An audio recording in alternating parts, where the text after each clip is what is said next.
Next property जो हम apply कर सकते हैं that is font property. Basically, if you want to change the font color, font size, style, then you can use font property. Okay. So I'm just giving you one example.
Now this is our HTML page.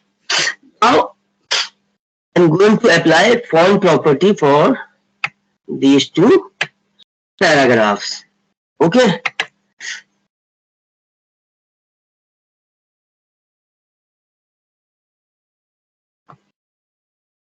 The first property we already know about, that is color property for font.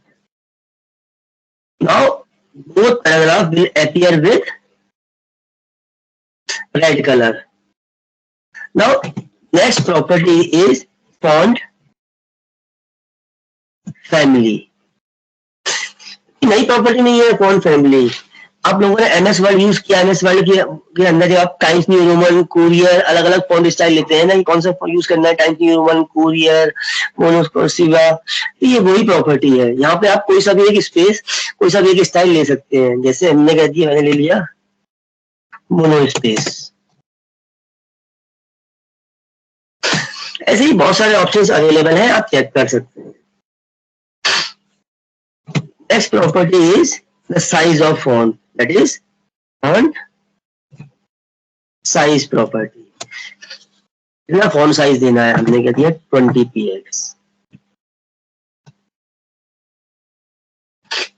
Now next property is font hyphen style.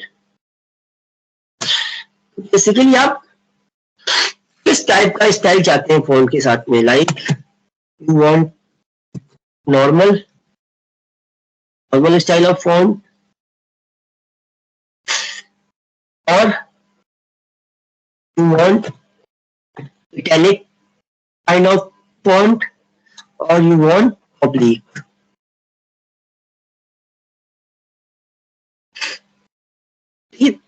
मैंने 3 value लिखी है, normal, italic, oblique. आप तीनों एक साथ नहीं लिखेंगे.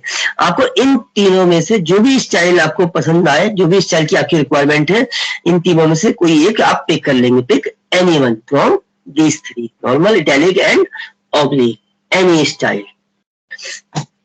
Okay. Next is font weight. यहाँ पे भी लाइक आपको चाहिए बोल्ड, या फिर आप उसको बोल्ड और ज्यादा बोल्ड चाहिए, बोल्डर. ज्यादा कम बोल्ड चाहिए तो lighter font. And you can also use some values like 100 pixels. सारी नहीं लिखनी है अगेन, जो आपको सही लगे. आपको बोल्ड अच्छा लगता है बोल्ड लिखें, बोल्डर अच्छा लगता है बोल्डर लिखें, या वैल्यूज देनी है कि 10px, 20px, 30px, तो आप कर सकते हैं. तो बेसिकली बस ये है कि फॉन्ट को ये बोल्ड स्टाइल में शो करेगा. तो like this you can use this thing. Okay, now I'm going to show you one more example here. Okay,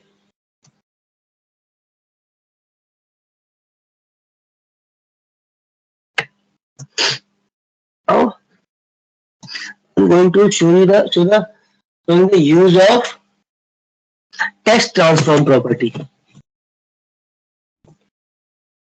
Text transform property. How we can use text transform?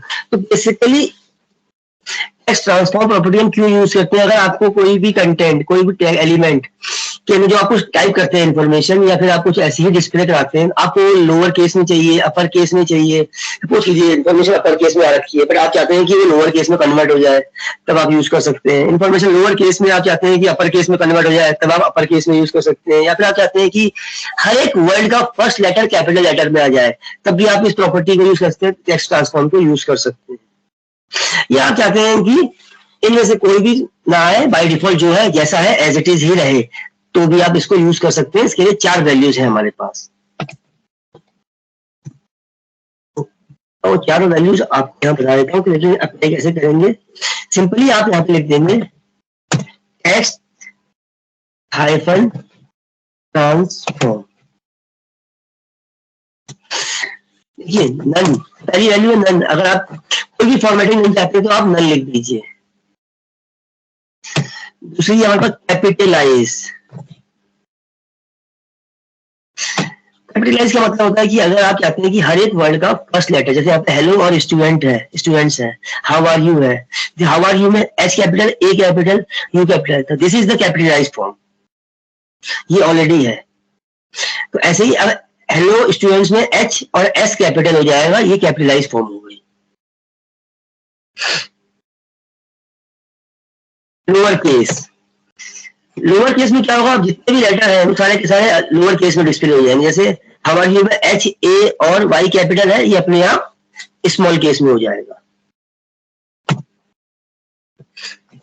Upper case,